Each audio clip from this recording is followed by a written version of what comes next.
Please ভিডিওটা মনোযোগ দিয়ে শুনবেন। বৃহস্পতিবার সন্ধ্যা থেকে শুক্রবার শুরু হয়ে যায়। শুক্রবার বা জুমার দিন, এই দিন সম্পর্কে কোরআন এবং হাদিস থেকে ঘেঁটে আমরা 14টা আমলের কথা একটা লম্বা বড় ভিডিওতে বলেছি। আজকে সেখান থেকে আমি সংক্ষেপ করে এই 14টার মধ্যে আবার অতি গুরুত্বপূর্ণ 5টা আমলের কথা বলবো ইনশাআল্লাহ। নাম্বার 1, সবচেয়ে বেশি যেটা করতে হবে পরিমাণে, জুমার দিন জুমার রাত বৃহস্পতিবার সন্ধ্যা থেকে নিয়ে শুক্রবার সন্ধ্যার আগ পর্যন্ত পরিমাণে সবচাইতে বেশি করতে হবে যে আমলটা, সেটা হলো দুরূদ শরীফের আমল।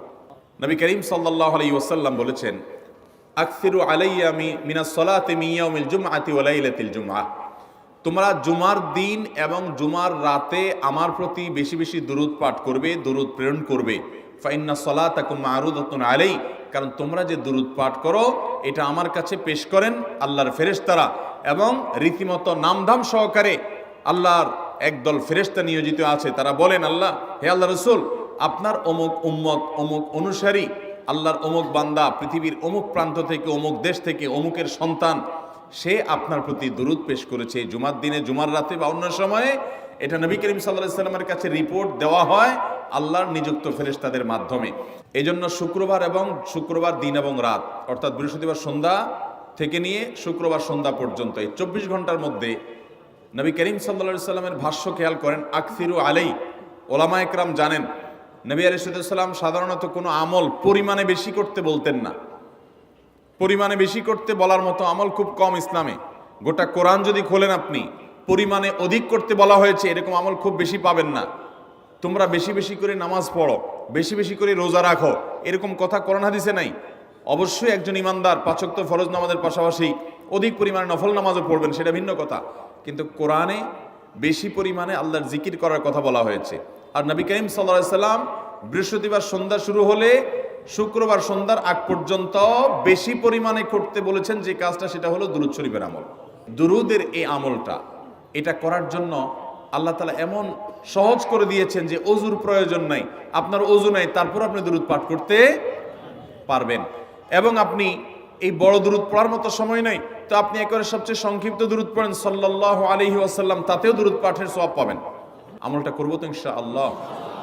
নাম্বার 1। নাম্বার 2, জুমার দিন উপলক্ষে অন্য যে কোনো দিনের চাইতে জুমার দিন অর্থাৎ শুক্রবারের ফজর নামাজ পুরুষরা মসজিদে জামাতের সাথে পড়বেন। জামাতের সাথে পড়ার নিয়ত করবেন পাক্কা, কারণ অন্য যে কোনো দিনের ফজর নামাজ না, শুধুমাত্র যত নামাজ আছে, নবী করিম সাল্লাল্লাহু আলাইহি সাল্লাম বলেছেন, আফদালুস সালাওয়াতে ইনদাল্লাহ, আল্লাহর কাছে দুনিয়ার সব নামাজের মধ্যে 5 ওয়াক্ত সাধারণ নামাজগুলোর মধ্যে সবচাইতে উত্তম নামাজ হলো সলাতুল ফজরে মাআল জামাআতে ইয়াউমাল জুমআহ, জুমার দিন ফজরের নামাজ জামাতের সাথে আদায় করা হলো যত নামাজ আছে এর মধ্যে সবচেয়ে শ্রেষ্ঠ নামাজ। ভাইরা আমার, প্রত্যেক বৃহস্পতিবার আসলে সন্ধ্যার সময় প্রতিজ্ঞা করব, সপ্তাহের অন্য দিন যদি আমার ত্রুটি বিচ্যুতি হয়ও আমি সেটাকে কারেকশন করার চেষ্টা করব, কিন্তু শুক্রবার ফজরটা পুরুষ হিসাবে আমি জামাতের সাথে পড়বই পড়বো। তার জন্য রাতে আগে আগে শোবো, ডাবল ট্রিপল অ্যালার্ম দিয়ে শোবো, অন্য নামাজি বন্ধুকে বলবো ফোন দিয়ে ডেকে দিবি, একে অন্যের সহযোগিতা করব, কিন্তু ফজরের নামাজ জুমার দিন ছাড়বো না ইনশাআল্লাহ। 3 নম্বর আমল হলো সূরা কাহাফ পড়বো। যারা কোরআন পড়তে পারেন না তারা শুনবেন, আর যারা পড়তে পারেন তারা নিজে পড়বেন। সূরা কাহাফ যদি জুমার দিন কেউ পড়ে, নবী করিম সাল্লাল্লাহু আলাইহি সাল্লাম বলেছেন এই সূরাটা তার জন্য নূর হবে, নূর, আলো আল্লাহর তরফ থেকে। কিয়ামতের ময়দানে ভয়াবহ গুটগুটে অন্ধকার হবে। কিয়ামতের একটা ভয়াবহ শাস্তি হলো অন্ধকারের শাস্তি। ভাইরা আমার, অন্ধকারের শাস্তি মানে এমন ভয়াবহ অন্ধকার হবে যে দুনিয়ার অন্ধকারের সাথে কোনো তুলনাযোগ্য নয়। সেই ভয়াবহ অন্ধকারে কিছু আমল আছে যে আমলগুলো মানুষের ওই অন্ধকারের মধ্যে আলোর কাজ দিবে। এর মধ্যে একটা হলো এই সূরা কাহাফ।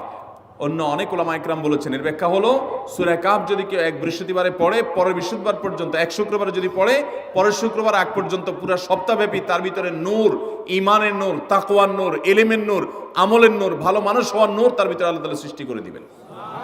তো নবী সাল্লাল্লাহু আলাইহি সাল্লাম বলেছেন সূরা কাহাফের প্রথম 10 আয়াত যদি কেউ মুখস্থ করে, তো এই ব্যক্তিকে আল্লাহ রাব্বুল আলামিন এবং যদি তেলাওয়াত করে, এই ব্যক্তিকে আমলের মাধ্যমে দাজ্জালের ফিতনা থেকে আল্লাহ বাঁচিয়ে রাখবেন। অতএব জুমার দিন প্রত্যেক শুক্রবারে সূরা কাফ পড়ব তো ইনশাআল্লাহ। 4 নম্বর আমল হলো, দুনিয়াতে যত ফজিলতপূর্ণ আমল আছে এর মধ্যে সবচেয়ে বেশি ফজিলতপূর্ণ আমল এটা। খুব সহজ আমলটা, খুব সহজ, প্রত্যেক শুক্রবার আমরা এটা করতে পারি। জুমার দিন আগে ঘুম থেকে উঠে উত্তম রূপে গোসল করে মসজিদে আগে আগে গিয়ে পায়ে হেঁটে গিয়ে সামনে ইমাম সাহেবের কাছাকাছি গিয়ে বসা, অনর্থক কথা কাজ না করা, তেলাওয়াত জিকির আজকারে মশগুল থেকে নামাজটা পড়ে বের হয়ে আসা, এই কাজ, এই কয়েকটা কাজ যদি করে তাহলে কাজ কয়টা হলো? আগে আগে ঘুম থেকে উঠা, ওই যে ফজর নামাজ জামাতের সাথে পড়া ইত্যাদি, গোসল করা উত্তম রূপে, আর পায়ে হেঁটে মসজিদে যাওয়া, বাহনে না চড়া। 4 নম্বর হলো ইমামের কাছাকাছি গিয়ে বসা, কোনো অনর্থক কাজ না করা।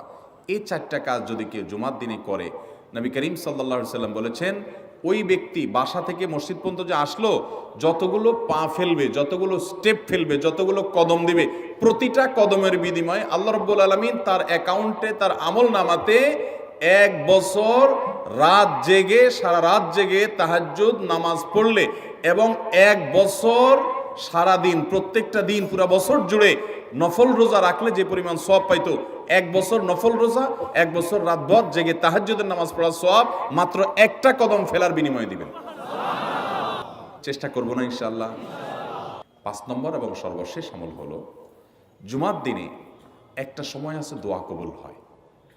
দোয়া কবুলের যে সময়গুলো আছে এর ভিতরে অত্যন্ত ইম্পর্টেন্ট একটা সময় হলো জুমার দিন।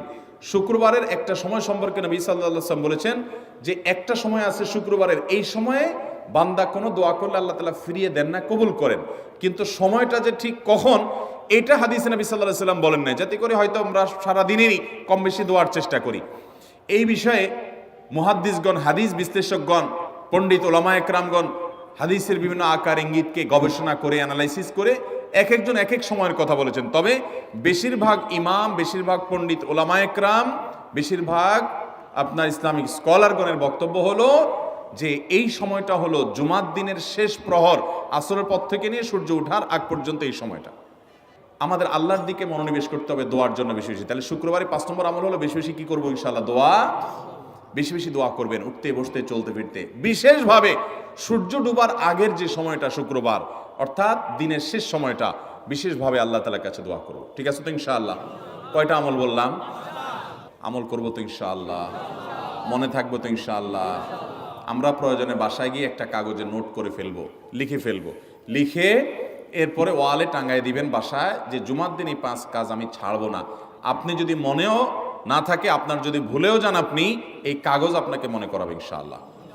বাসায় ফ্যামিলির লোকদের সাথে শেয়ার করবেন, জুমার দিন হুজুর বলেছেন, আমি একটু আমার মন থেকে বলিনি, এগুলো সব কোরআন হাদিসের কথা বলেছি আপনাদেরকে। কোরআন হাদিসের আলোকে 5টা আমলের কথা বলেছেন, বিশেষভাবে জুমার দিন আমি 5টা আমল করবই করব। ভাইরা আমার, প্রত্যেক জুমার দিন যদি আপনি একটু ইমানের রিচার্জ করেন, ইনশাআল্লাহ সারা সপ্তাহ আপনার জন্য সেটা উপকারে আসবে। চেষ্টা করবো তো ইনশাআল্লাহ? আল্লাহ তাআলা এই আমলগুলো আমাকে, আপনাকে, আমাদের সবাইকে করার তৌফিক দান করুন।